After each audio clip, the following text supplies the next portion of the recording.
오늘 우리 페이지가 페이지 148페이지입니다. 148페이지고요. 우리 저번 시간에 했던 내용과 연관되는 내용이에요. 그래서 그 저번 시간에 했던 내용 잠깐 살짝 복습하고 넘어가도록 하겠습니다. 그래서 오늘 우리가 할 주제는 크게 두 가지입니다. 첫 번째가 지역 분화. 이게 저번 시간에 했던 내용인데 우리가 오늘 조금 복습하고 넘어갈 거고요. 두 번째로는 도시 내부 구조라는 걸 우리가 오늘 살펴보도록 할 겁니다. 요 두 개만 하면 오늘 수업 내용이 끝이 납니다. 그리고 이 두 개가 무지하게 중요하다는 거 알아두셔야 되겠습니다. 일단 우리 첫 번째 했던 주제 지역 분화. 지역 분화의 의미가 뭐였죠? 도시 내부가 기능에 따라 여러 지역으로 나뉘는. 그렇죠. 도시 내부가 기능에 따라 여러 지역으로 나뉘는 현상 그 자체를 우리는 지역 분화라고 했습니다. 즉 도시가 여러 지역으로 나뉘는 현상. 우리 저번 시간 한 거니까 구체적으로 쓰진 않겠습니다. 여러 지역으로 나뉘는 현상을 우리는 지역 분화라고 했어. 지역 분화가 나타나는 원인이 우리가 어떤 게 있었죠? 집심, 이심. 그거는 현상이고요. 결과고요. 접근성이 높아지면 지가가 높아지면. 자, 우리 한번 볼게요. 우리 그림으로 한번 살펴보겠습니다. 도시가 이렇게 동그란 도시가 있다고 했습니다. 그럼 가운데 뭐가 발달하죠? 중심지, 즉 우리는 도심이라고 하겠죠. 처음에 이곳에 머물렀던 사람들은 사람 수가 많지 않기 때문에 모두 이곳에 살 수 있었어요. 그죠? 근데 사람들이 이곳에 살려고 하는 이유가 뭐야? 뭐가 좋기 때문에? 가운데 중심에 살려고 하는 이유가? 가까워서 어디가 가깝습니까? 여러 군데. 그걸 좀 더 있어 보이는 말로 접근성이 좋다고 했죠. 접근성이 좋으니까 모두 이 가운데 중심지에 모여 살려고 합니다. 중심지에 모여 살려고 하는데 이제 도시가 점점 커져. 도시가 커진단 말은 점점 사람들이 모여듭니다. 모여드니까 요 중심지 가운데 도심에서 무언가를 하고 싶어하는 사람들이 늘어나겠습니다. 즉 수요가 늘어난다는 거야. 이 땅에 대한, 이 위치에 대한 수요가 늘어나. 이 수요가 늘어나니까 이 땅의 가격이 어떻게 돼? 그렇죠. 지가가 높아져. 땅값이 높아지니까 자연스럽게 뭐가 올라가? 지대가 올라갑니다. 그래서 이 지대를 버틸 수 있는 친구들은요, 이 중심에 남고요. 이 지대를 버틸 수 없는 친구들은요, 이 도심을 떠나가게 되죠. 즉 도심을 떠나가는 기능들과 도시 내부에서 버티는, 가운데로 들어오는 기능으로 나뉜다라고 했습니다. 뭐에 따라서? 이 지대를 낼 수 있는 능력이 있느냐 없느냐에 따라서. 이걸 우리는 뭐라 부른다 했죠? 지대 지불. 그렇죠. 지대 지불 능력이라고 했습니다.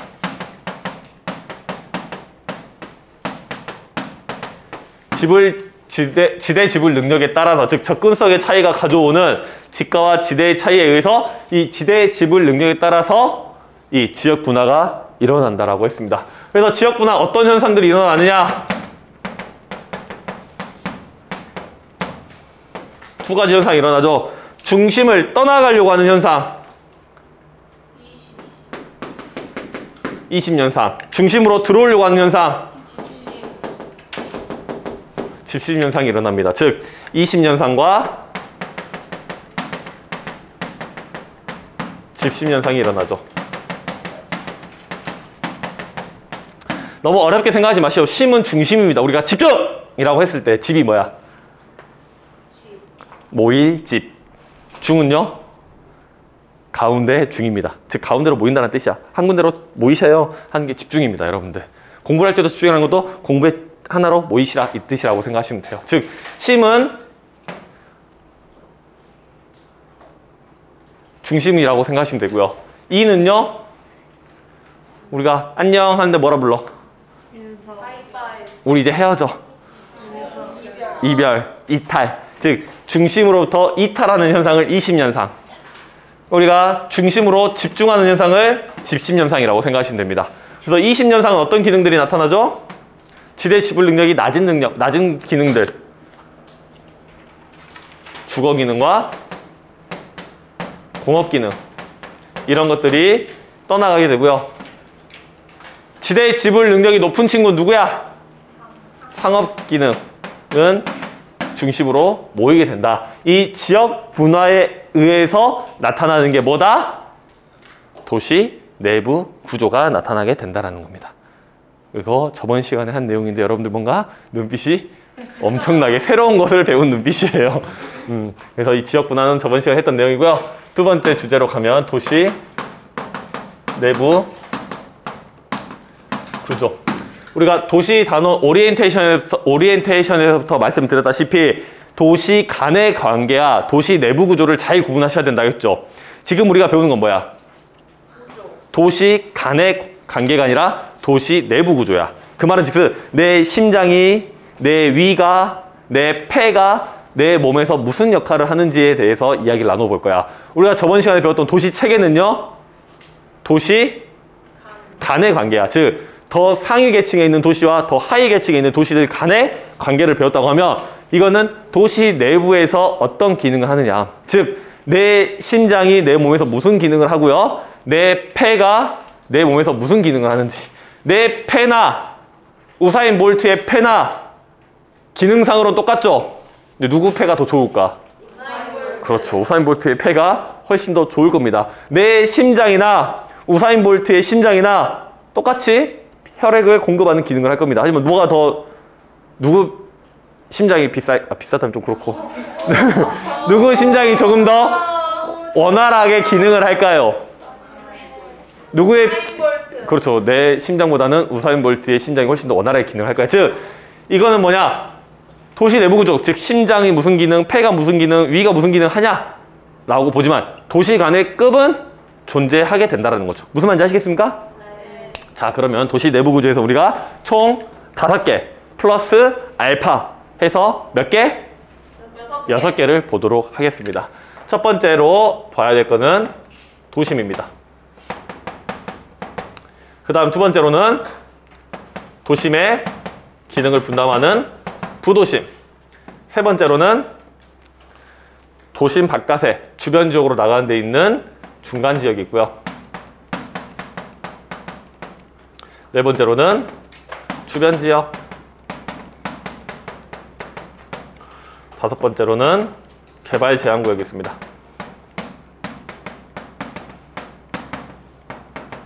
그래서 약간 여기다 줄을 하나 끌고요. 여섯 번째로 위성도시가 있어요. 왜 5번 밑에다 선생님이 줄을 하나 그었을까? 추가적인데요. 엄밀히 말하면 저 친구는 도시 내부 구조가 아니거든요. 근데 우리가 도시 내부 구조 또는 이 지역 분화 같은 거 이야기할 때 우리 처음에 도심이라는 것에 대해서 이야기할 때 선생님이 중심이라는 거에 대해서 이야기 한번 했었죠. 중심에는 크게 두 가지가 있다고 봤습니다. 첫 번째는 물리적인 중심지, 두 번째로는 기능적인 중심지. 도심은 물리적인 중심이야, 기능적인 중심이야? 기능적인 중심이지. 모두가 다 여기서는 지금 물리적인 게 아니야. 기능적으로 구분한다라고 보시면 돼요. 무슨 말인지 아시겠습니까? 즉 도심이 우리가 한가운데 있다라고 모식도에선 그리지만 실제로 한가운데 있어요, 도심이? 전혀 그렇지가 않죠. 물론 그런 곳도 있지만 대부분은 한가운데 존재하지 않습니다. 남한의 중심지는 어디야? 서울이잖아. 서울이 한가운데 있어요? 그렇지 않다라는 거죠. 광주의 중심지 어디야? 충장로잖아. 충장로 한가운데 있어요? 아니잖아요. 즉 기능적인 중심지 역할을 한다는 거예요. 즉 여기서도 말하는 거면 도심, 부도심, 중간지역, 주변지역, 개발 제한구 모두 기능적으로 분할을 해놓은 겁니다. 아시겠죠? 근데 위성도시는요. 도시 내부 구조는 아닌데 도시와 매우 밀접한 관계를 갖는 위성도시야. 말 그대로 붙어있는 도시라고 생각하시면 돼요. 위성이라는 게 뭔지 아시죠, 여러분들? 과학. 지구의 위성 뭐야? 지구의 위성. 달이잖아, 달. 달의 기능이 뭡니까? 밤에 달빛을 보면서 우리에게 빛을 제공해 주고요. 두 번째로는 달의 인력에 의해서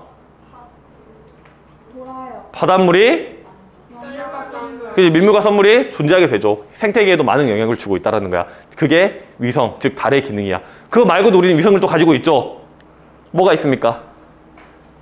인공위성, 즉 통신 기능을 제공하고요. 그 다음에 우리가 사진도 볼 수 있고요. 지도도 볼 수 있고요. 또는 군사적으로 계속 관찰할 수 있는 그런 기능들을 제공한다는 거지. 즉 도시 내부, 지구는 아니지만 도시와 지구와 매우 밀접하게 지구에게 많은 기능을 제공해주고 있는 게 위성, 달 또는 인공위성입니다. 그런 것처럼 위성 도시도 도시 내부는 아니야. 이 도시는 아니지만 도시와 매우 밀접하게 기능상으로 관계를 맺는 지역이라고 생각하시면 돼요. 서울로 치면 뭐 성남, 고양, 뭐 화성, 수원 이런 도시들. 가장 많은 기능을 분담하는 건 어떤 기능을 분담할까? 힘들어. 빨리 해줘. 주거 기능! 잠자러 간다고요. 주거 기능을 분담해 준다고. 좀 더 확실하게 표현을 했어야 했는데 미안합니다. 그래서 이런 위성 도시에 대해서 일단 가볍게 이야기했고요. 이제 본론으로 들어가시면 이제 도심부터 들어가도록 하겠습니다. 도심, 우리 광주의 도심은 예를 들면 어디에 있을까? 아까 이야기했듯이 충장로와 금남로. 서울의 도심은요? 강남 아닙니다. 종로 또는 중구 이런 데가 전통적인 도심이라고 볼 수가 있죠. 그러면 먼저 도심의 특징부터 살펴볼게요. 도심의 특징. 도심의 가장 큰 특징이 뭘까? 가장 중심성이 높아. 그러다 보니 뭐가 높아? 인구 밀도가 높아요? 많이 몰리니까 뭐가 비싸? 그지, 땅값이 비싸죠. 지가와 지대가 모두 높습니다. 도심에서는. 그 다음에 중심 업무지구.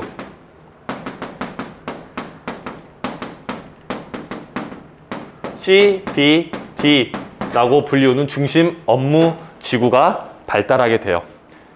영어로 말씀드리면 Central Business District라고 부릅니다. 영어 발음은 슬쩍 넘겨주시고요. 단어만 들으시면 돼요. 말 그대로 중심 업무지구라고 보시면 돼요. 그러면 중심 업무지구가 뭐야?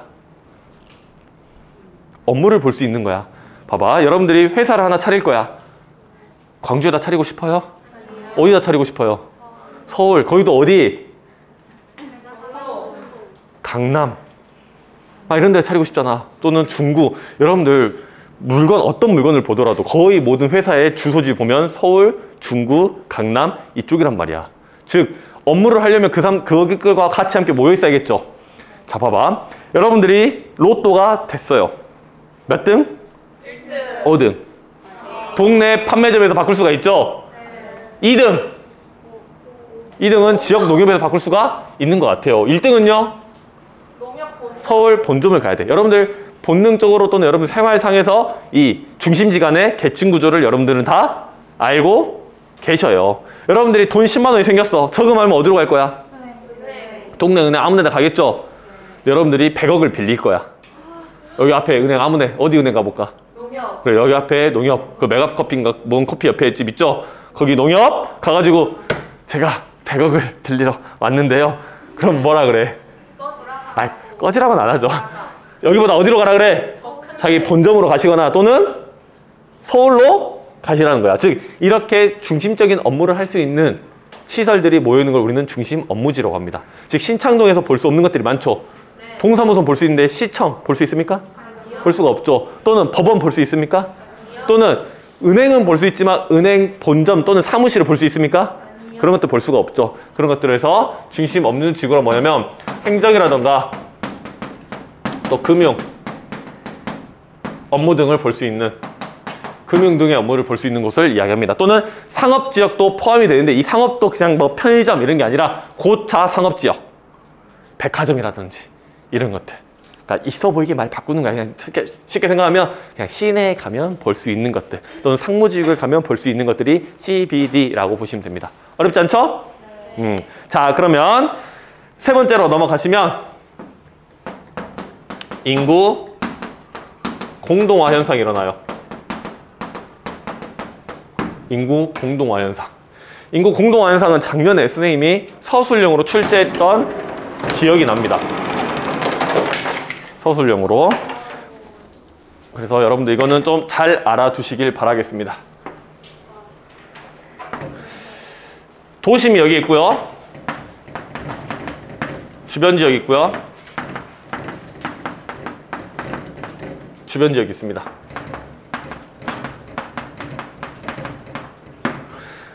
요 도심이 여기 있는데 양쪽에 주변 지역을 나오는 걸 이해 못한 친구들이 많이 있어요.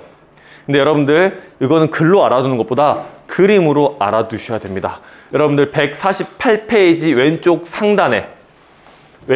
상단에 보시면 모식도가 하나 나와 있어. 그 모식도가 있는데 그 모식도는요 시험에 나올 확률이 99.8%입니다. 그냥 나온다 라고 생각하시면 돼요. 0.2% 뭐냐? 내가 갑자기 혓바닥 확 돌아가지고 깜빡하고 안 내지 않는 이상 무조건 그 그림은 시험에 나온다라는 겁니다. 아시겠죠? 그 모식도로 여러분들 잘 알아두셔야 됩니다. 이 모식도 한번 여기다 그려드리면 도시가 여기 있고요. 가운데 도심이 여기 있죠. 도심이 있고요. 그 주변을 둘러싸고 있는 게 뭐야? 중간 지역. 여기는요? 주변 지역. 그리고 요 근처에 발달하는 게 여기가 부도심. 그리고 요 바깥에 그려져 있는 게 뭐예요? 개발 제한구역. 개발 제한구역을 다른 말로 뭐라 부르게 해요? 네 글자로. 내가 초록색으로 쓴 이유가 있죠. 그린색으로 쓴 이유가 있죠. 그린피스 아니고요. 그린펜 아니고요. 그린존 아니고요. 그린벨트입니다. 뒤에서 누군가가 외쳐준 것 같아요. 그린벨트가 이렇게 존재하게 되죠. 그리고 이 외곽 바깥쪽에 위성도시가 이렇게 연결을 짓고 되어 있습니다. 요 그림, 모식도 눈에 담아두셔야 돼요. 자, 그럼 아까 우리가 이야기했던 거 봅시다. 도심이 가운데 있는데 양쪽에 어떻게 주변 지역이 있냐? 잘라보십시오. 잘라보시면 도심 가운데 있고 양쪽에 주변 지역이 나오죠. 우린 원형으로 보는 거니까. 그래서 이런 식으로 구성이 된다라고 보시면 되겠고요. 이제 선생님이 이 두 가지 색깔을 써서 나타낼 거야. 이 노란색 분필은요, 낮입니다. 낮. 이 빨간색 볼펜은요, 밤입니다. 밤. 그러면 여기 낮이고요. 낮이 다른 말로 우리 뭐냐면 인구를 나타낼 건데 주간인구라고 합니다. 빨간색 분필은요, 밤이야. 다른 말로 야간인구. 다른 말로 상주인구라고 불러요. 상주인구. 상주라는 게 무슨 말일까요? 항상 그곳에 있는, 항상 거주하는, 항상 있는 인구를 우리는 상주인구, 야간인구, 밤인구라고 부릅니다. 자, 봅시다. 그러면 도심의 낮에는 사람이 많을까요? 적을까요? 많아요? 왜? 왜 많아? 많은 사람들이 일을 하러 도심으로 나왔고, 쇼핑하러 나왔고, 놀러 나왔기 때문에 도심의 인구는 높게 잡힙니다. 낮에는. 주변 지역에는요? 낮아요. 왜 낮죠? 상대적으로? 도심으로 많은 사람들이 일하러 가요. 자, 봅시다. 우리 아까 지역 분화에서 이 개념을 끌고 와야 돼요.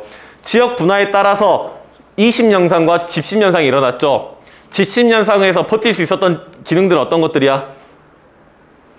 어떤 기능들이 집심이 일어나? 지대 지불 능력이 높은 상업 기능이죠. 그러니까 상업 기능은 도심에 많이 뭉쳐 있습니다. 지대 지불 능력이 낮은 공업과 주거 기능은 주로 어디로 갔을까? 주변 지역으로 갔겠죠.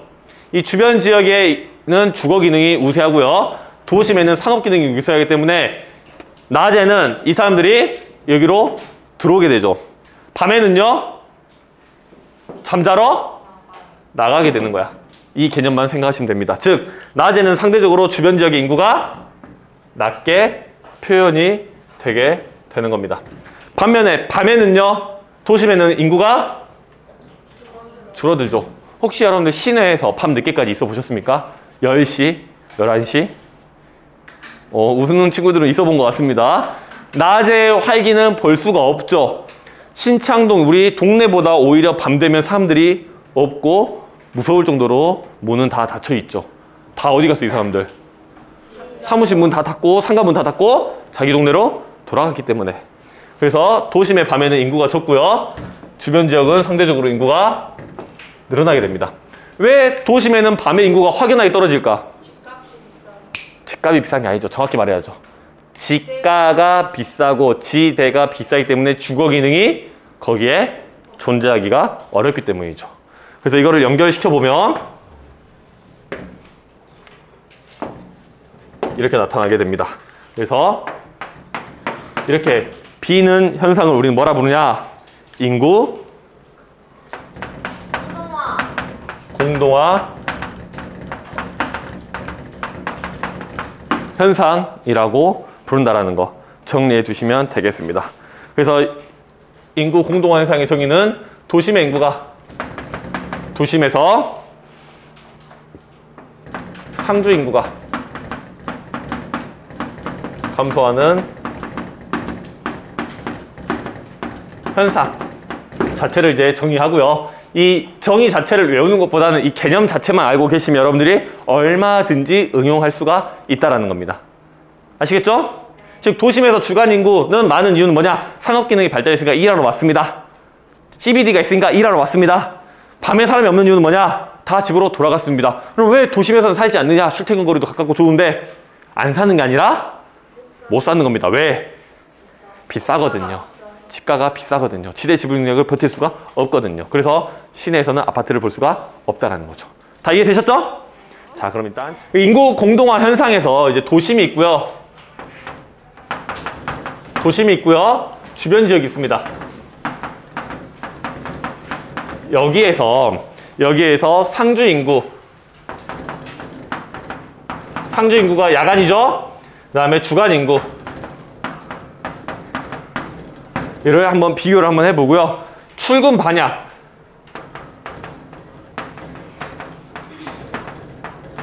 퇴근 방향. 뭐 이거 가볍게 한번 살펴보도록 하겠습니다.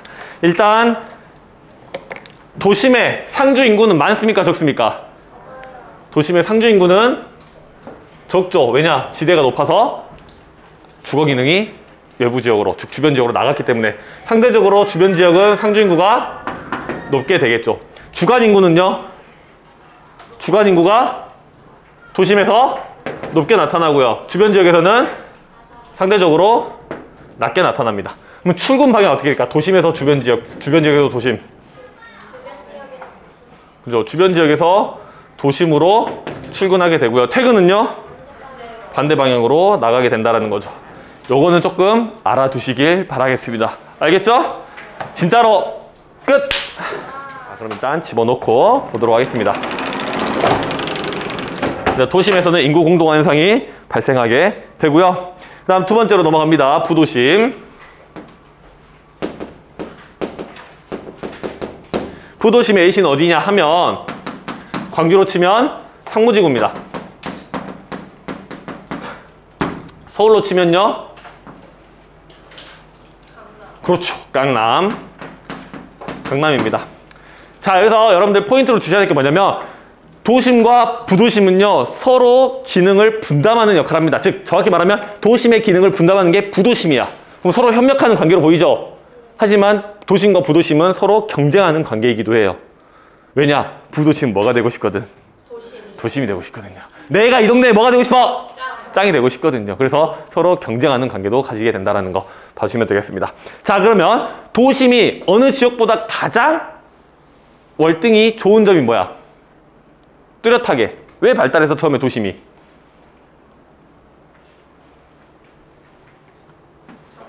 접근성이 좋았어. 그러니까 처음에 접근성이 좋다 보니까 거기가 먼저 발달하고 오래된 동네입니다. 그러다 보니 단점이 뭐냐? 도로가 좁아요. 도로가 좁고 골목 같은 게 많습니다. 그러다 보니 토지를 효율적으로 사용하기 어렵고요. 교통 혼잡에 매우 취약하게 겪게 된다는 거지. 무슨 말인지 알겠죠? 시내만 가봐. 시내 여러분들 길 넓어요? 좁죠? 통행량에 비해서 길이 엄청나게 좁죠? 수안치고 가봐. 사람들 엄청 많죠? 대신 금방 길 뚫리지. 왜? 길도 그만큼 넓으니까. 무슨 말인지 알겠습니까? 도심은요, 오래된 동네라고, 오래된 동네이기도 하고요, 아주 전통이 있는 동네라서 그 마음대로 도로를 넓힐 수가 없어요. 이미 건물들이 다 들어섰기 때문에. 그 약점을 파고든 게 누구야? 부도심이 이제 가질 수 있는 거지. 상무지구 가봐. 길이 짝짝 넓잖아. 강남 가봐. 길 짝짝 넓죠. 광화문이라든지 이런 데 가봐. 길이 조금 상대적으로 좁고 꼬불꼬불하고 이렇게 되어 있다는 거지. 즉 그래서 부도심은 어디에 발달하냐 하면 교통이 편리한 곳에 발달합니다.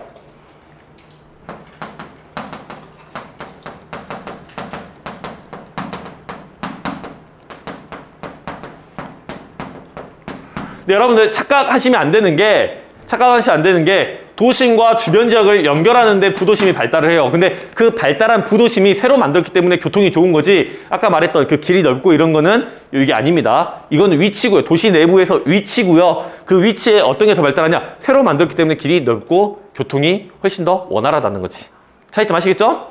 그래서 교통이 편리한 곳에 발달하게 되고요. 누구의 기능을 분담한다고?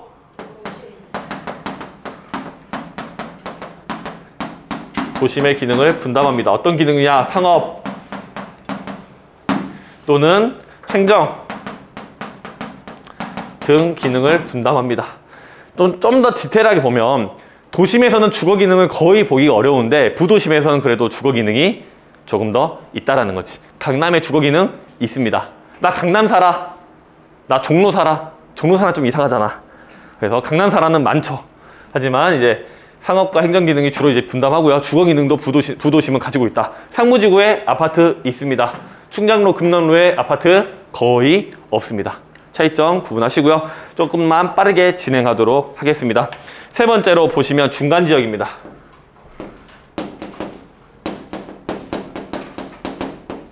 일단 광주를 예를 들면 어디에 있을까요?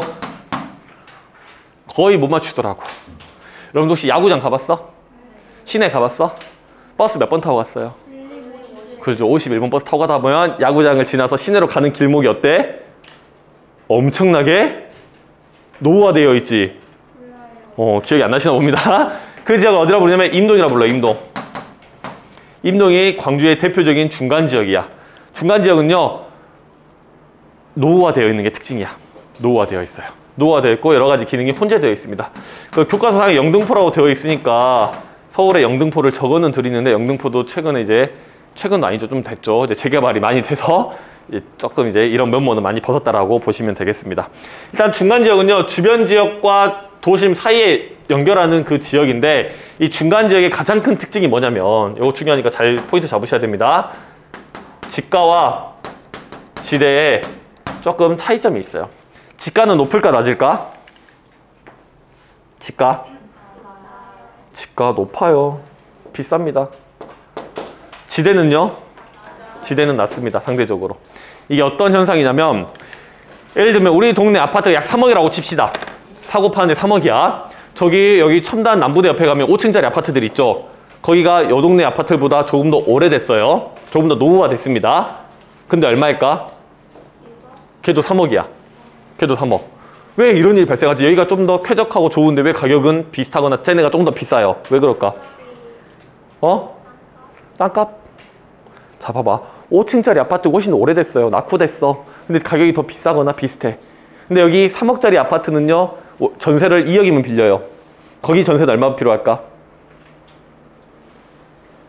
1억이면 돼. 반값이죠. 반값. 왜 이런 일이 발생할까? 뭐 때문에? 5층짜리에 포인트를 주십시오. 5층짜리 허물면 뭐 하면 돼 이제? 아파트 높은 거 지으면 되니까. 재개발. 즉 재개발에 대한 기대감 때문에 가격이 높은 거야. 여기도 그래요. 도심과 가깝기 때문에 재개발에 대한 기대감 때문에 가격은 높습니다. 땅값은 높아요. 하지만 곧 재개발될 거 누가 여기다 신경 씁니까? 노후화된 대로, 낙후된 대로 놔둬. 그러니까 이걸 빌려 쓸 사람은 많이 없겠죠. 그러니까 가격이 낮게 되는 거야. 즉 지가는 높은데 빌려 쓰는 지대는 낮게 되는 거야. 즉 이런 차이를 발생하게 됩니다. 도심은요, 지대와 지가가 모두 다 높습니다. 중간 지역은요, 지가는 높아요. 땅값은 비싸. 하지만 빌려 쓰는 데는 상대적으로 저렴한 특징을 가지게 된다는 거. 이거 포인트 잘 알아두시고요. 그 다음에 두 번째로는 상업, 주거, 공업, 기능이 혼재되어 있어. 혼재. 여러분 이 혼재의 포인트를 두셔야 됩니다. 혼합해서 존재하게 된다라는 거지. 혼재. 이 중간지역 특징은 혼재입니다. 시험 보다가 혼재, 중간지역이야. 혼재가 된다라는 거는 지역 분화가 제대로 되지 않았다는 거고요. 지역 분화가 제대로 되지 않았던 거는 지대 지분 능력의 차이에 따라서 이심과 지심이 제대로 나타나지 않았다라는 거야. 그 말은 즉슨 중간지역의 지대가 낮으니까 상업기능도 들어오고요. 도심에 가까운 접근성을 따져서 공업기능도 다가오고요. 지대가 싸니까 주거지형도 들어오는 거야. 즉 공장 옆에 집 있고요. 집 옆에 상가 있고 이런 식으로 혼재되어 있다는 거야. 도심에서는 혼재되어 있어요? 아니죠. 깔끔하게 기능 분화가 돼버렸죠. 주거기능 사라져버리고 공업기능 사라져버렸죠. 하지만 중간지역에서는 그것들이 혼재되어 있다. 왜냐? 지대가 저렴하기 때문입니다. 오케이? 알겠죠? 이거 시험에 작년에 한번 냈던 기억이 납니다. 잘 체크해 주시고요. 네 번째 주변 지역으로 가겠습니다.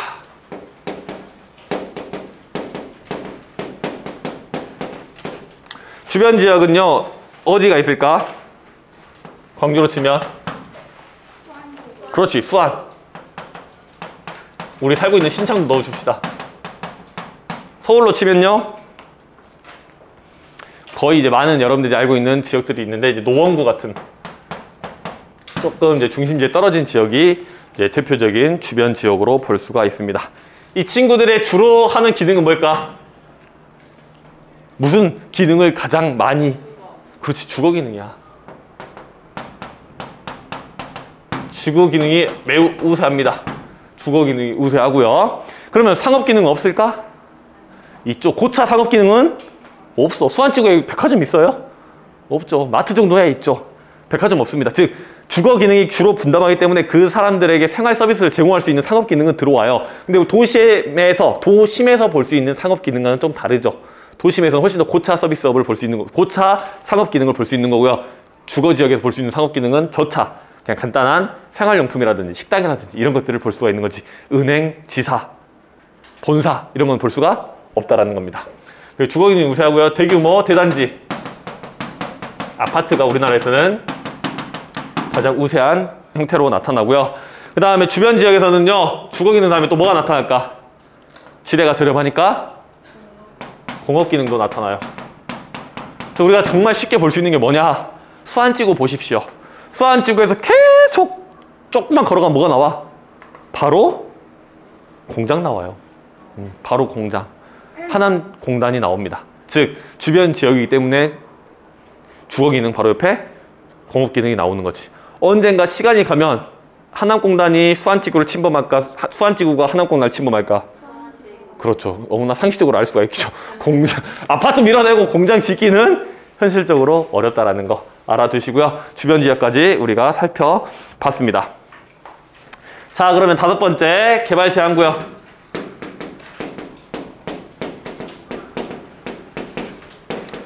다른 말로 우리는 이거를 그린벨트라고 부른다라고 했습니다.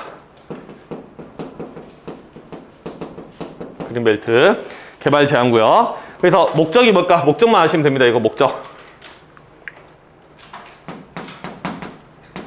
목적이 뭘까? 뭔가를 보호하려고 하니까 개발하지 말라고 하는 거였지.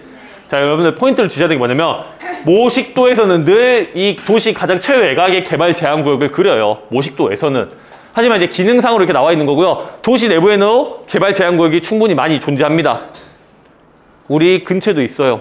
요 길 건너에 신석기 유적지 거기 밀고 아파트 지으면 안 되잖아. 그런 것처럼 문화재 보호라든지 녹지 보호를 위해서 도시 내부에도 충분히 설치를 합니다. 그래서 여러분들 목적 뭐냐면 도시의 무질서한 팽창,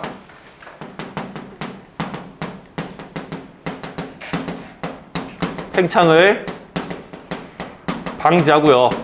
즉 마음대로 그냥 계획에 없이 마음대로 팽창하고 관리가 안 되게끔 하는 거를 막고요. 두 번째로 목적이 뭐냐 하면 초지, 녹지 보호하고요. 또는 문화재 보호 같은 보호를 목적으로 개발 제한구역이 운영이 된다라는 겁니다. 그래서 여기를 한번 끊어야 됩니다. 왜? 6번은 뭐가 나오니까? 위성도시가 나오기 때문에.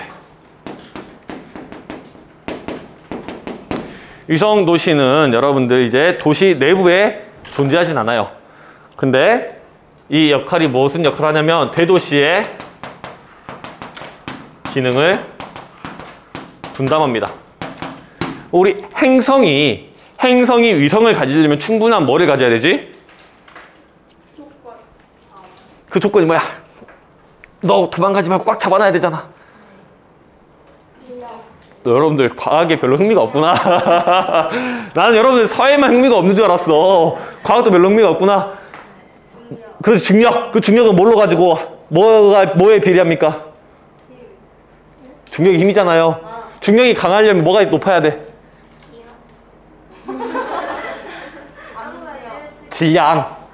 질량이 높아야 중력이 높지. 끌어들이님. 즉 도시에서도 우린 중력 모형이라고 이야기하는데 이 무게를 우리가 도시의 무게를 표현할 수 없잖아. 도시의 무게 대신해서 뭘 넣냐면 도시의 인구수를 넣습니다.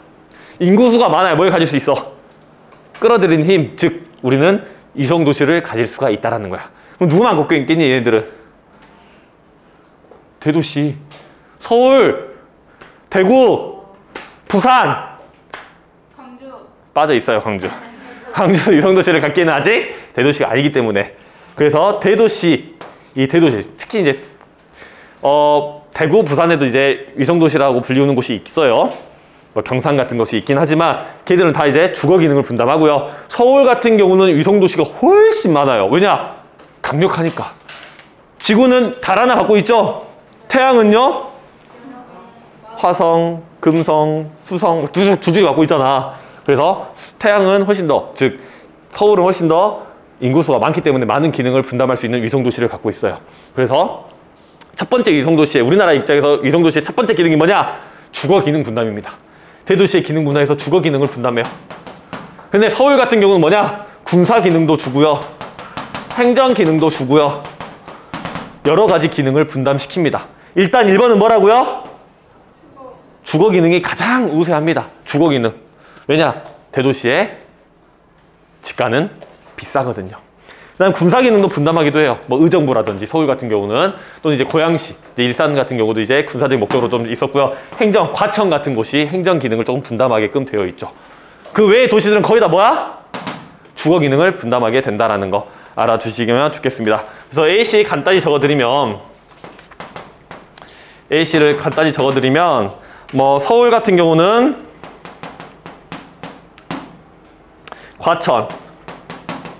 과천은 행정기능, 의정부는 군사기능, 안산은 공업기능, 이런 것들을 분담하고요.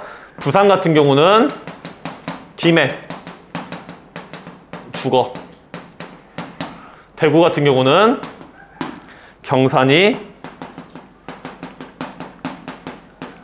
주거 기능입니다. 요 외에 여러분들 알고 있는 서울의 위성도시들은 전부 다 무슨 기능을 분담한다고 보면 됩니까?